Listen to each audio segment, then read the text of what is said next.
Hey guys, so I just got back from the theater from seeing Mr. Malcolm's List.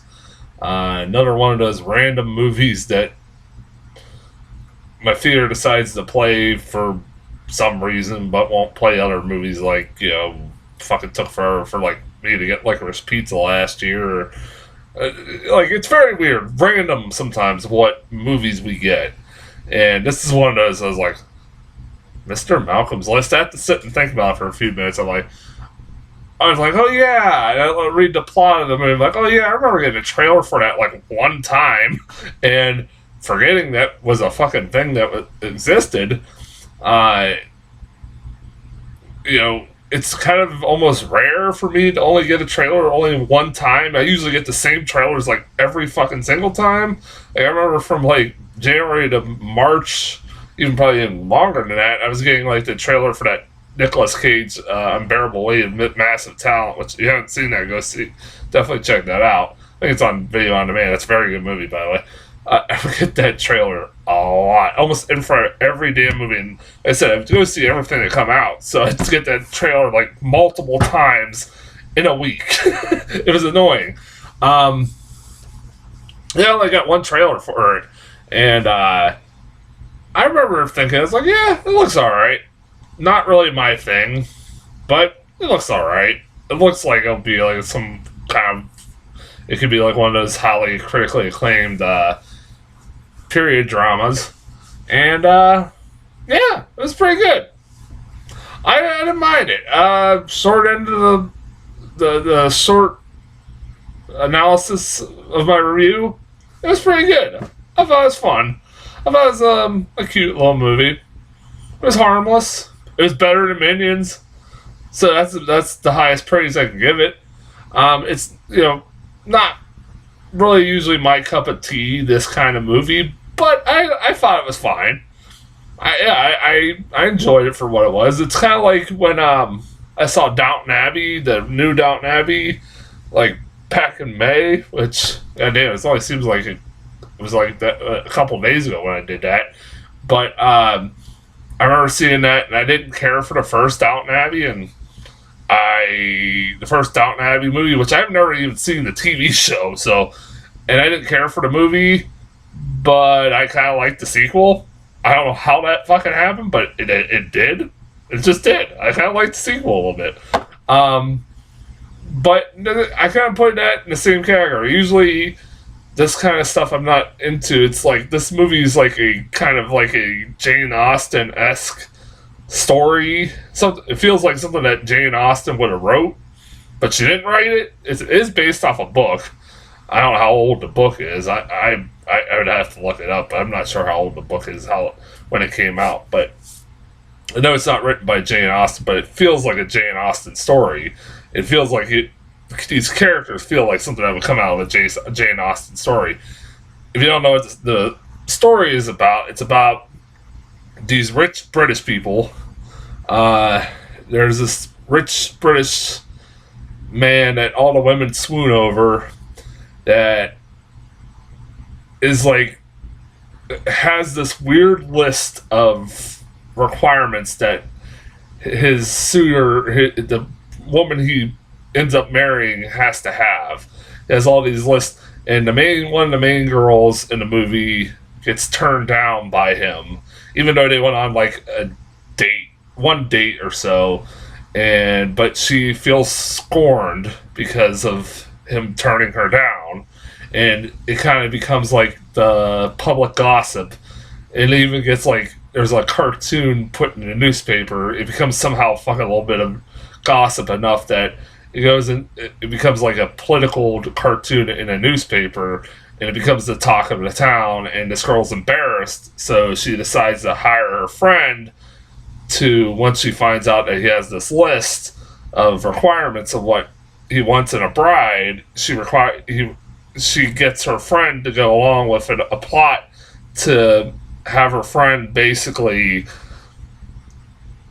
meet all these requirements that he wants and in a bride, and then when he proposes to her, she's going to turn him down. Basically, that's basically the plot. The summarizing the plot of this movie. And really, honestly, like at first, I do like this movie. At first, you feel like I sympathize with this girl, the main girl in the movie that gets turned down because you're like, this guy is kind of a fucking douche. Sounds like kind of a douche, and I'm like, I know he's supposed to be from what I remember in the trailers, he's supposed to be kind of a likable guy, but I'm like, man, they're gonna have to really figure out a way to make it a little bit more likable because he's not coming off really likable, but they do. They make him more of a three dimensional character as the movie goes along and is a likable person. And by the end of it, you kind of sympathize with him by the end of it a little bit. Because obviously, I mean, this is not much a spoiler, but her friend and this guy, Mr. Malcolm, that's what the movie's called, um, they basically fall in love. I know, it's a shock. I mean, who would have guessed? I mean, it's never see anything like this in these kinds of movies. Um, it really is not a big name cast in this movie, which is surprising. Frida Pinto is probably the most notable name, and I was like, as the friend that goes along with this plot, and she's pretty good. Like the whole cast is really good.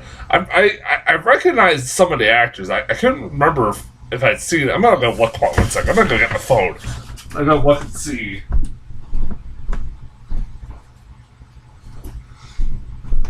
I was gonna look and see what. I know Theo James was another name that kept popping up. I know. I forget where I've seen him and stuff. Frida Pinto is the love interest that I remember in Slumdog Millionaire. And every time I've seen her in movies, she's pretty good. I haven't seen her in a mainstream theatrical release in like forever. So I was like, I'm sure I know she's been in movies since Slumdog Millionaire, but that's what I recognize her from, obviously. What the hell? But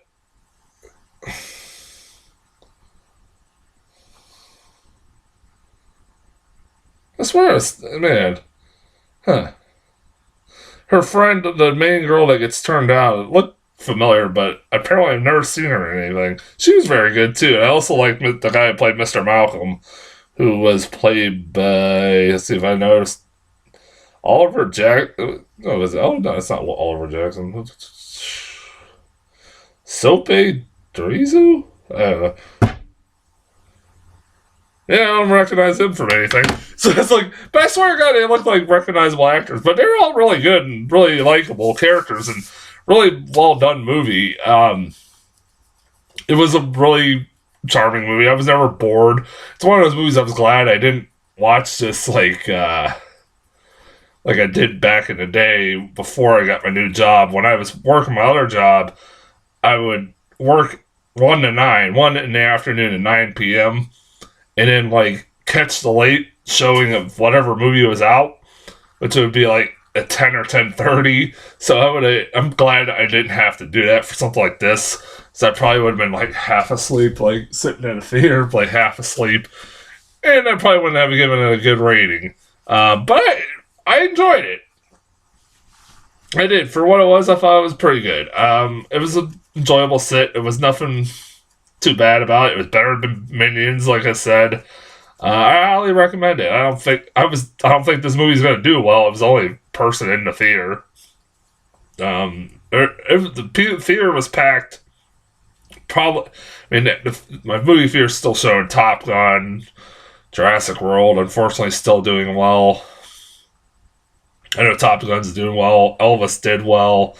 And this is another one that was a decent little movie that I guarantee you, like I said, nobody will see, but I'm sure maybe nobody will even watch this review, but fuck it. Like, I watched it.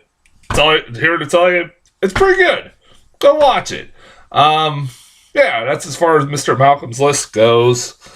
I don't know what else to talk about. Yeah, that's about it as far as that goes. What's next week? Oh, Thor Love and Thunder is next week. So yeah, there's that. I'll probably be doing a pre-screening of that because on my work schedule, I'll probably be going to a pre-screening of that. So until next week and Thor Love and Thunder, I will see you guys. Talk to you guys later.